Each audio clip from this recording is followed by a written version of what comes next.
Ini adalah salah satu jenis ikan predator yang meroket akhir-akhir ini.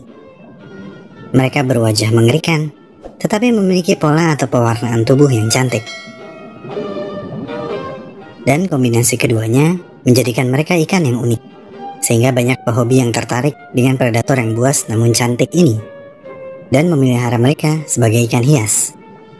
Beberapa dari kamu mungkin pernah melihat ikan ini di akuarium sahabat atau kerabat kamu, atau di feed sosmed favorit kamu. Di YouTube juga banyak videonya. Bahkan ada beberapa akun yang khusus membagikan foto atau video tentang ikan buruk wajah namun cantik tubuh ini. Ya, mereka sepopuler itu.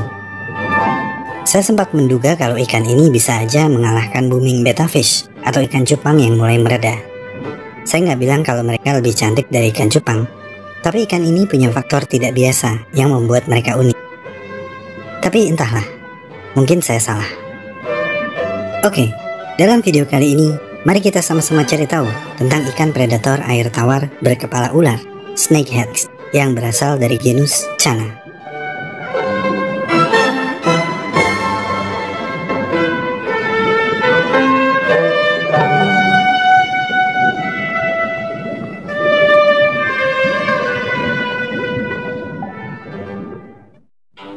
Yep, ini adalah ikan gabus, atau beberapa daerah menyebut mereka ikan toman, ikan kepala ular, atau murel. Tapi dalam dunia ikan hias, mereka terkenal dengan nama genus mereka, Channa. Loh, itu kan ikan gabus yang biasa dimasak. Di pasar juga banyak yang dijadikan ikan asin. Benar, tapi spesies lain dari genus yang sama ternyata memiliki warna tubuh yang cantik, meskipun wajah mereka tetap gahar. Ini adalah ikan air tawar khas Asia dan Asia Tenggara, dan dinilai sebagai salah satu ikan predator air tawar yang termahal di Asia, bahkan di dunia. Mungkin belum bisa mengalahkan arowana atau lohan, tapi cukup membanggakan untuk genus ikan yang dulunya tidak dikenal oleh umum. Tapi, di beberapa negara, adalah ilegal untuk memiliki ikan ini hidup di dalam akuarium. Bahkan untuk mancing mania mantap, ada negara yang mewajibkan untuk membunuh ikan ini ketika terpancing. Kenapa ya? Apa yang salah dari ikan cantik ini? Ketika mendengar ikan gabus, yang terlintas dalam pikiran saya adalah ini. Ini adalah ikan gabus malas atau betutu. Dulu saya sering menangkap ikan ini di sungai. Saya pikir karena namanya sama-sama gabus, mereka masih satu keluarga. Namun ternyata saya salah. Mereka tidak berkerabat. Ikan gabus malas masuk ke dalam ordo Gobiiformes, yang salah satu anggotanya pernah kita bahas, yaitu tembakul. Sementara ikan gabus yang menjadi pemeran utama dalam video ini masuk ke dalam ordo Anabantiformes. Channa adalah genus ikan predator dalam keluarga Chanidae, yang dikenal di seluruh dunia sebagai snakeheads karena kepala mereka yang mirip ular.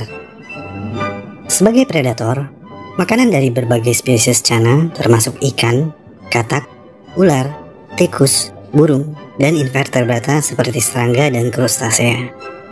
Habitat asli mereka adalah perairan tawar di benua Asia dan beberapa sungai besar di Afrika, dengan keanekaragaman spesies terbanyak di Bangladesh, India, Myanmar, dan Pakistan. Ikan dengan sirip punggung dan sirip perut yang memanjang ini sesungguhnya belum begitu jelas filogeninya. Beberapa ilmuwan menganggap Channa sebagai ikan yang paling dekat hubungannya dengan ikan yang memiliki organ labirin, atau dengan belut Synbranchiformes, karena memiliki sirip punggung yang serupa. Dan genera dalam famili Chanidae ini sebenarnya masih terbagi dua, yakni Channa dan Parachanna. Channa memiliki anggota spesies terbanyak dengan sekitar 50 spesies yang telah diklasifikasikan. Salah satu fitur yang tidak biasa yang dimiliki oleh ikan Channa adalah toleransi mereka terhadap kadar oksigen yang rendah. Dengan kata lain, mereka mampu beradaptasi di luar air selama 4 hingga 12 jam dengan kondisi tertentu. Dan mereka menggunakan adaptasi ini untuk melakukan perjalanan melintasi daratan jika habitat mereka menjadi tidak ramah.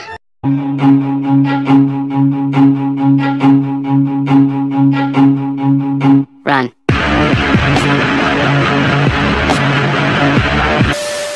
Mereka dapat melakukan ini berkat adanya pasangan organ suprabrankial yang terhubung dengan epitel pernafasan. Ini berarti kulit mereka telah dimodifikasi untuk menyerap oksigen di luar air. Dan inilah sebabnya beberapa spesies ikan cana sering seperti bernafas mengambil udara dari luar air. Pernafasan udara ini wajib. Beberapa spesies cana harus menghirup udara setiap beberapa saat agar mereka tidak tenggelam. Ikan kok tenggelam? Aneh banget. Jika kamu merasa konsep ini aneh, cana bukanlah satu-satunya ikan yang bernafas di luar air. Banyak ikan dengan biologi serupa, seperti lele, piraruku, bahkan ikan cupang pun memiliki organ labirin ini. Dan mereka akan tenggelam jika tidak muncul ke permukaan untuk menghirup udara. Kebiasaan aneh ini menimbulkan kesalahpahaman di antara pehobi. Ada yang berpendapat kalau ikan yang bernafas dengan udara umumnya hidup di air yang tergenang dan relatif kotor di alam liar. Dan oleh karena itu, kondisi air bersih tidak begitu diperlukan di akuarium. Ya nggak gitu juga sih. Beberapa cana memang dapat mentolerir berbagai kondisi air. Namun, penelitian telah menunjukkan bahwa beberapa spesies cana hanya dapat bertahan setidaknya selama 72 jam di dalam air dengan tingkat pH mulai dari 4,3 hingga 9,4.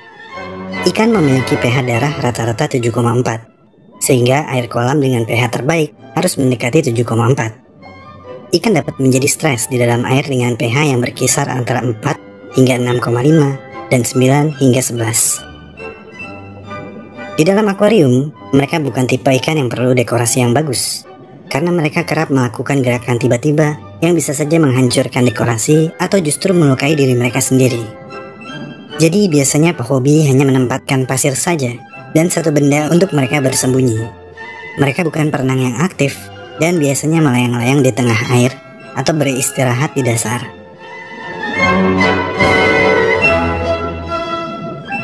Beberapa cana yang paling dikenal diantaranya adalah cana striata, yang merupakan spesies yang lebih tersebar luas daripada spesies cana manapun. Mereka banyak ditemukan di Asia Selatan dan Asia Tenggara. Cana maculata adalah salah satu spesies yang paling populer. Mereka disebut blotched snakeheads. Ini adalah spesies asli Vietnam Utara dan Laos. Pada awal abad ke-19, cana maculata diperkenalkan ke Madagaskar dan Hawaii, di mana mereka menjadi spesies invasif. Cana asiatica merupakan spesies asli Cina Selatan yang diperkenalkan ke Taiwan dan Jepang. Cana micropeltus populer di Asia Tenggara dan India. Mereka umumnya dikenal sebagai snakehead merah atau snakehead Malabar. Beberapa negara menyebut mereka ikan lumpur raksasa atau ikan snakehead raksasa karena sering ditemukan berukuran besar dengan panjang hingga 1,5 meter dan berat hingga 20 kg. Northern snakehead atau cana argus adalah spesies yang paling agresif dan invasif di antara semua cana. Ini adalah salah satu snakehead yang paling sering diselundupkan. Mereka banyak ditemukan di Jepang dan Korea, tetapi sesungguhnya mereka merupakan spesies asli dari Cina Utara yang diperkenalkan ke seluruh Asia. Bicara tentang ikan termahal di dunia, mungkin yang ada di benak kita adalah ikan arwana.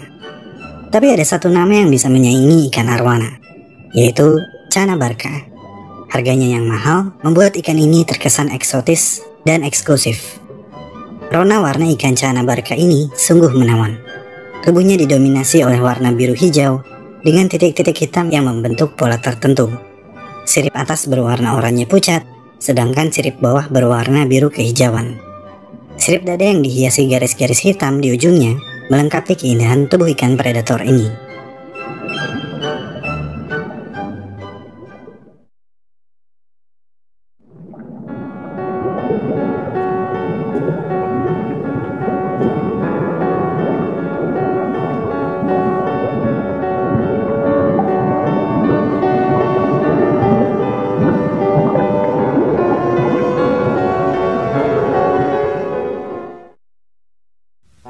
Berdasarkan bukti fosil, cana diyakini berusia lebih dari 50 juta tahun. Mereka diduga berasal dari bagian selatan Himalaya pada subkontinen India dan hidup di habitat pegunungan. Kemudian, cana diyakini menyebar ke Eurasia Tengah dan Barat. Dan dari lokasi ini, mereka menyebar ke Afrika dan Asia Timur. Daya adaptasi terhadap iklim yang dimiliki ikan ini cukup efisien, sehingga membuat penyebaran mereka menjadi lebih mudah. Ada catatan sejarah yang menyebutkan kalau pada paruh kedua abad ke-19, Cana diperkenalkan ke pulau sebelah timur dari garis Wallace, serta di Kepulauan Pasifik dan Madagaskar. Mereka saat ini tersebar luas di sebagian besar India, Cina Selatan, Pakistan, Bangladesh, Sri Lanka, Indonesia, Filipina, Mauritius, dan bagian lain dari Asia Tenggara. Sebelum menghiasi akuarium di berbagai negara, beberapa spesies Cana sangat populer sebagai ikan konsumsi, terutama di India, Asia Tenggara, Cina, dan Afrika. Mereka juga telah lama menjadi bagian penting dari olahraga memancing. Dan dalam beberapa dekade terakhir, beberapa spesies Cana telah dibudidayakan dan beberapa spesies digunakan sebagai predator alami untuk mengontrol populasi ikan nila dalam budidaya air. Karena popularitasnya sebagai ikan konsumsi di Cina Selatan dan Asia Tenggara yang berdekatan, spesies paling umum, yakni Cana striata, telah disebarkan secara besar-besaran ke pulau-pulau di dekat Samudra Hindia bagian barat hingga ke Hawaii. Sementara Cana argus adalah market leader. Daging mereka banyak diminati dan dibudidayakan di Cina dan Korea. Spesies ini banyak diekspor ke negara lain, termasuk Kanada dan Amerika Serikat, di mana mereka dijual hidup di pasar dan restoran etnis tertentu. Meskipun sengaja diperkenalkan dan populer di Jepang pada awal 1900-an, pada awal 1960-an, Cana argus juga banyak ditemukan di kolam, sungai, dan waduk di negara Kazakhstan, Turkmenistan, dan Uzbekistan. Penyebaran ini diduga berawal dari beberapa ikan yang melarikan diri dari tambak sementara, ataupun orang yang melepaskan Cana argus dalam jumlah kecil dan akhirnya berkembang biak dalam jumlah banyak.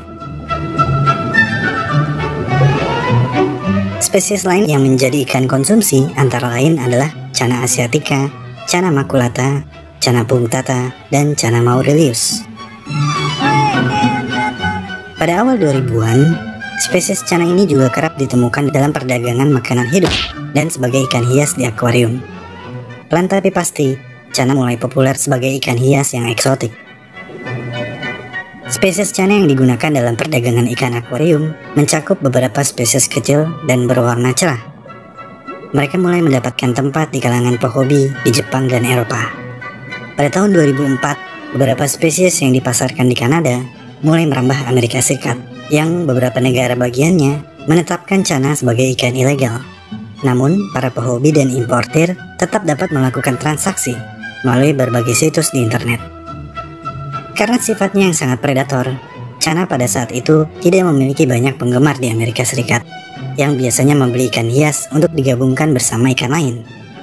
Cana dari spesies yang lebih besar biasanya akan menyerang ikan lain, bahkan membunuh spesies mereka sendiri. Belum lagi, Cana membutuhkan makanan hidup yang harganya mahal, serta kecenderungan cepat tumbuh lebih besar dari akuarium mereka.